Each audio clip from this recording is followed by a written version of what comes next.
प्रश्नावली 5.1 सवाल नंबर 1, निम्नलिखित कथनों में से कौन से कथन सत्य हैं और कौन से कथन असत्य हैं, अपने उत्तरों के लिए कारण दीजिए। हमें जो ये कथन दे रखे हैं ये बताना है कि कौन सा सत्य है और कौन सा असत्य है, और असत्य है तो क्यों है असत्य। ठीक है, तो नंबर 1 दे रखा है, एक बिंदु से होकर केवल एक ही रेखा खींची जा सकती है। हमें बताना है कि एक ही बिंदु से होकर केवल एक ही रेखा खींची जा सकती है, यह सत्य है या असत्य है। सवाल नंबर 1 में कहा था कि एक ही बिंदु से होकर केवल एक ही रेखा खींची जा सकती है। तो जैसे इन्होंने कहा है कि जैसे ये एक बिंदु है, इससे क्या एक ही रेखा खींची जा सकती है? नहीं, क्योंकि इससे तो ये देखो एक रेखा ये हो गई, एक रेखा मैं इधर भी खींच सकता हूँ, एक इधर भी खींच सकता हूँ, इधर भी खींच सकता हूँ। ठीक है, तो इस प्रकार एक बिंदु से तो अनंत रेखाएं खींची जा सकती है। ठीक है, तो यह कथन क्या हो जाएगा? असत्य हो जाएगा। तो हम लिखेंगे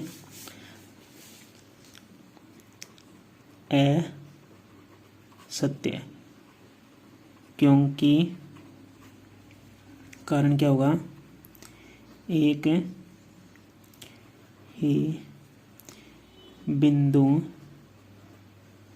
ही बिंदु से अनेक रेखा खींची जा सकती है। एक ही बिंदु से क्या है? अनेक रेखाएं खींची जा सकती है। ठीक है, मान लो ये बिंदु O है, तो O से तो अनेक रेखाएं खींची जा सकती है। इसका कारण क्या देंगे? नीचे दी गई आकृति O बिंदुओं से अनेक रेखा गुजर रही है, अनेक रेखा गुजर रही है। दूसरे में इन्होंने कहा है कि दो भिन्न भिन्न बिंदुओं से होकर जाने वाली असंख्य रेखाएं। सवाल में कहा कि जो दो भिन्न भिन्न बिंदु हैं उनसे असंख्य रेखाएं गुजरती है। जैसे कि एक बिंदु ये रहा, एक बिंदु ये रहा, ये दो बिंदु है। ठीक है, भिन्न भिन्न बिंदु है, तो इन्होंने कहा कि इसमें क्या है? असंख्य रेखाएं गुजर सकती है, परंतु इससे तो एक ही रेखा गुजर रही है। देखो सवाल में क्या कहा कि दो भिन्न भिन्न बिंदुओं से होकर जानने वाली असंख्य रेखाएं हैं। तो दो भिन्न भिन्न बिंदु है, इनसे एक ही रेखा हम खींच सकते हैं। तो यह क्या हो जाएगा? असत्य हो जाएगा। सवाल नंबर 2 क्या था? असत्य था। कारण क्या लिखेंगे? क्योंकि दो भिन्न भिन्न बिंदुओं से होकर जाने वाली रेखा सिर्फ एक होती है। नीचे दी गई आकृति में आप देख सकते हैं। तो यह इसमें क्या है? दो भिन्न भिन्न बिंदु है, सिर्फ इनसे तो एक ही रेखा खींची जा सकती है। हम तीसरा क्या है कि एक शांत रेखा दोनों ओर अनिश्चित रूप से बढ़ाई जा सकती है। क्या यह कथन सत्य है या असत्य है? तो हम देखेंगे हाँ यह सत्य है, क्योंकि यूक्लिड की अवधारणा हमने पहले वीडियो में पढ़ी थी। अवधारणा 2 के अनुसार एक शांत रेखा को अनिश्चित रूप से बढ़ाया जा सकता है। तो ये शांत रेखा, इसको इधर भी बढ़ाया जा सकता है, इधर भी, और इसको इधर भी आगे बढ़ाया जा सकता है, इसको इधर भी बढ़ाया जा सकता है, दोनों को आगे बढ़ाया जा सकता है। ये यूक्लिड की अवधारणा 2 कहती है। 4 नंबर में कहते हैं यदि दो वर्त बराबर है तो उनकी त्रिज्याएं भी बराबर होती है। इन्होंने कहा कि दो वर्त बराबर है तो क्या उनकी त्रिज्याएं भी बराबर होती है? हाँ, यह बात सत्य है, क्योंकि दो वर्त बराबर है तो उनकी त्रिज्याएं भी बराबर होती है। जैसे कि ये एक वर्त है, ठीक है, इसके ऊपर ही दूसरा वर्त बना दे, मतलब कि इसके ऊपर दूसरा वर्त बनाने का मतलब है कि समपाती। ठीक है, इसके ऊपर एक वर्त और दूसरा वर्त रख दे, इस प्रकार जैसे एक हाथ के ऊपर दूसरा हाथ अध्यारोपित कर दे, या समपाती कहलाता है। तो एक वर्त के ऊपर दूसरा वर्त बना दे तो उसे क्या बोलते हैं? समपाती बोलते हैं। और जो समपाती होती है वो क्या होते हैं? बराबर होते हैं, यूक्लिड की अवधारणा के अनुसार। तो हम लिखेंगे यह सत्य है, क्योंकि एक वर्त को दूसरे वर्त पर अध्यारोपित किया जाए तो वे समपाती होंगे। इसका मतलब है एक वर्त के ऊपर दूसरा वर्त रखेंगे तो वो दूसरे वर्त को पूर्णतः ढक लेगा, तो इस प्रकार उसकी त्रिज्या भी समपाती होगी। एक वर्त अगर दूसरे वर्त को ढकेगा तो उसकी त्रिज्या भी क्या हो जाएगी? बराबर हो जाएगी। तो इस प्रकार यूक्लिड की अभिग्रहित के अनुसार जो वस्तुएं संपाती होती है, यूक्लिड की अभिग्रहित कहता है कि जो वस्तुएं संपाती होती हैं वे परस्पर बराबर होती है। अगर वस्तुएं संपाती हैं तो वे परस्पर बराबर है, तो उनकी त्रिज्या भी क्या होगी, बराबर होगी। यही हमें पूछा था। सवाल नंबर 5 क्या है, ए बी बराबर है पी क्यू। ठीक है, पी क्यू बराबर है एक्स वाई, तो क्या ए बी और एक्स वाई दोनों क्या है, बराबर है क्या। देखो इस आकृति में बोला है ए बी किसके बराबर है, पी क्यू के बराबर है। इसने कहा कि ये रेखा इसके बराबर है, ठीक है, और पी क्यू किसके बराबर है, एक्स वाई के बराबर है। ठीक है, तो क्या ए बी और एक्स वाई दोनों बराबर हो गए। हाँ, ये तो हमें देखने पे तो लग रहा है कि ये इसके बराबर है, तो ये भी इसके बराबर होगी। ये इसने कहा कि ए बी पी क्यू के बराबर है और पी क्यू इसके बराबर है, तो ये दोनों रेखा अभी क्या हो जाएगी, बराबर हो जाएगी। तो हमें इनको लिखेंगे कैसे, देखते हैं। सवाल नंबर 5 में क्या लिखेंगे, हाँ यह कथन सत्य है। क्यों सत्य है, क्योंकि यूक्लिड के अभिग्रहित नंबर 1 क्या कहता है के अनुसार वे वस्तुएं जो एक ही वस्तु के बराबर हों, वे वस्तुएं जो एक ही वस्तु के बराबर हो परस्पर क्या होती है, बराबर होती है। ये किसकी उदाहरण है, अभिग्रहित नंबर 1 कहता है यूक्लिड का कि वे वस्तुएं जो एक ही वस्तु के बराबर हो परस्पर क्या होती है, बराबर होती है। सवाल नंबर 2, निम्नलिखित पदों में से प्रत्येक की परिभाषा दीजिए। क्या इनके लिए कुछ ऐसे पद हैं जिन्हें परिभाषित करने की आवश्यकता है, वे क्या हैं, आप इन्हें कैसे परिभाषित कर पाएंगे। हमें दे रखा है समांतर रेखाएं क्या होती है, लंब रेखा क्या होती है, रेखाखंड, वर्त की त्रिज्या, वर्ग। ये 5 पॉइंट है, इनको हमें क्या करना है, परिभाषित करने हैं। और इनके अंदर कुछ पद आएंगे, उनको भी देखेंगे कि परिभाषित करेंगे कि क्या होते हैं वो। ठीक है, पहला है समांतर रेखाएं। समांतर रेखाएं क्या होती है, वे दो रेखाएं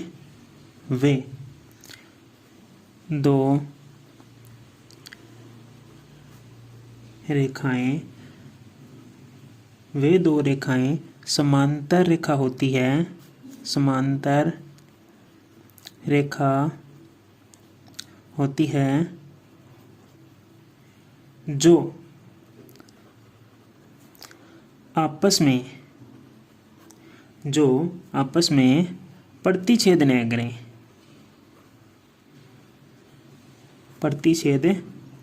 न करें। दो रेखाएं जो समांतर होती है वो क्या होती है, जैसे इस प्रकार एक रेखा ये होगी, एक रेखा ये होगी। ये दोनों रेखाएं समांतर है क्योंकि एक दूसरे को काटेगी नहीं, इसी प्रकार सीधी लाइन में आगे बढ़ेगी, तो इन्हें क्या कहते हैं, समांतर रेखा कहते हैं। दूसरी है लंब रेखाएं। लंब रेखा क्या होती है, वे रेखाएं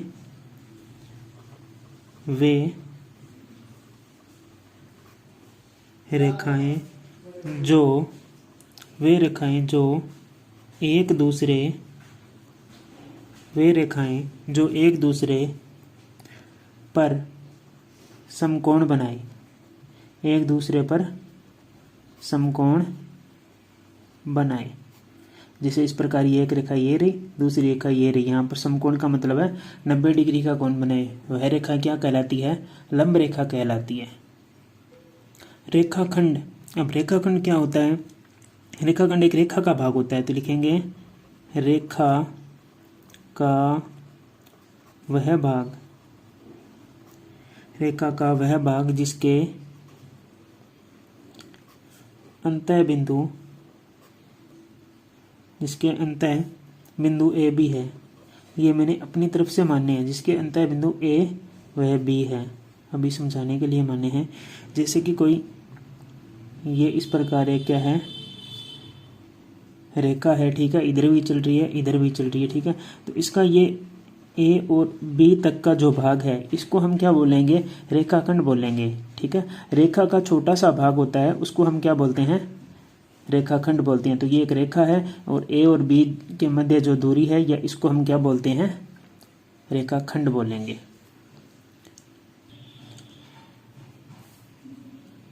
अब क्या है, वृत्त की त्रिज्या। तो वृत्त की त्रिज्या क्या होगी, केंद्र से या वृत्त के केंद्र से वृत्त परिधि, वृत्त की परिधि तक की दूरी वृत्त की त्रिज्या कहलाती है। त्रिज्या कहलाती है। वृत्त की त्रिज्या क्या होती है? वृत्त के केंद्र से वृत्त की परिधि तक की दूरी वृत्त की त्रिज्या कहलाती है। जैसे ये एक वृत्त है, ठीक है, इसका केंद्र ये है, इससे ये दूरी और ये क्या कहलाती है? त्रिज्या कहलाती है।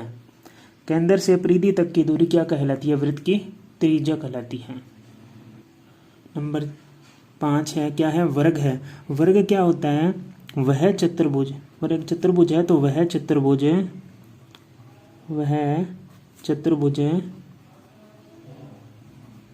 चतुर्भुज जिसकी चारों भुजाएं बराबर हो। वह चतुर्भुज जिसकी चारों भुजाएं क्या हो? बराबर हो। प्रत्येक कोण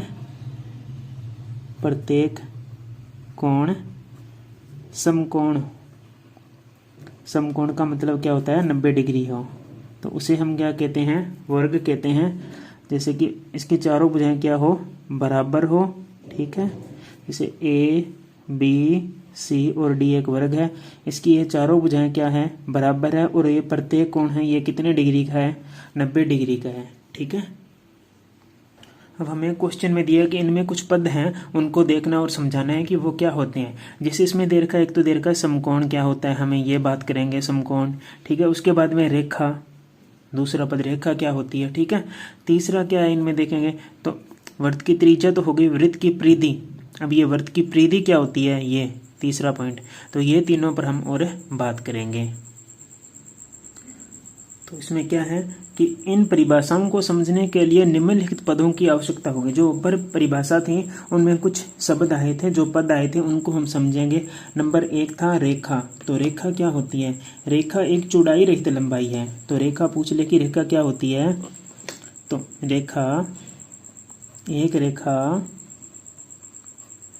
ठीक है, एक रेखा क्या होती है? चौड़ाई रहित लंबाई। रेखा क्या है? एक चौड़ाई रहित लंबाई है। दूसरा है कोण। कोण क्या होता है? कोण एक उभयनिष्ठ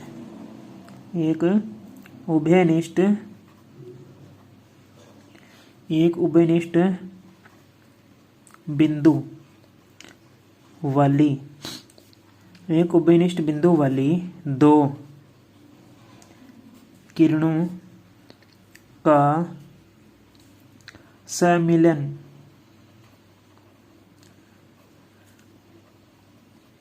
कोण कहलाता है, ठीक है। जैसे ये एक बिंदु है, ठीक है, इससे एक किरण ये निकल रही है, दूसरी किरण ये जा रही है, तो ये क्या हो जाएगा? ये कोण कहलाएगा। इसको हम थीटा बोलेंगे, कोण। तीसरा है वृत्त की परिधि। वृत्त की परिधि क्या होती है? वृत्त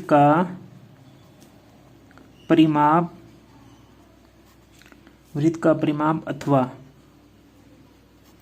लंबाई उसकी परिधि कहलाती है।